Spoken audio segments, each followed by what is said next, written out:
A lot was going on in the 1830s. The fledgling Church of Jesus Christ was experiencing its first waves of expansion, and the Lord had big plans. D&C sections 30 through 36 in the Doctrine and Covenants, we see the early saints, new converts, many just baptized, called to preach the gospel. Their circumstances were challenging, and their commitment to the Lord was tested daily. In the spring of 1830, Parley P. Pratt was just a month into his membership in the church.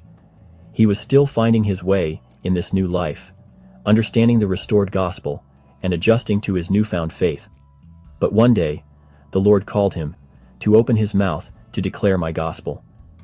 At this time, the country was not at peace. The United States was still young, and the religious environment was full of revival movements, many calling people to repentance, but few offering the fullness of the gospel. Parley was called into the wilderness to preach, to places where people had never heard the name of Joseph Smith or the Book of Mormon. Despite being new to the faith, Parley obeyed. This was not an easy task. The people he encountered often mocked him, challenged his beliefs, and questioned the validity of the Book of Mormon. And yet, through it all, Parley found a strength he hadn't expected. He had the Spirit of God with him, and that Spirit helped him declare the gospel with power. In our lives today, we may not face the same external trials as Parley, but we, too, can face doubt and opposition when we stand up for what we believe.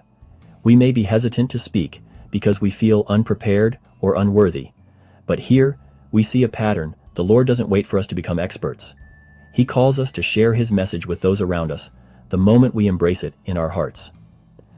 Thomas B. Marsh was another early convert, and his story offers us a glimpse into the personal struggles and family dynamics of the time.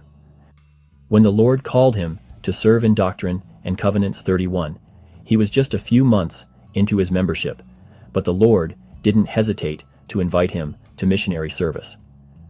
Thomas was facing trials of his own. His family was not fully supportive of his new faith. He had to balance the call to serve with the needs of his family. In Doctrine and Covenants 31 verse 1 and 2, the Lord promises that if Thomas would be faithful, he would be blessed not just in his personal work, but in his family relationships as well.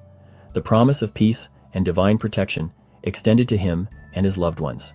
At the time, many early saints, like Thomas, had to contend with familial opposition.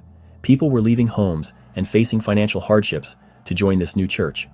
But despite the difficulty, the message of the gospel was too important to keep silent about.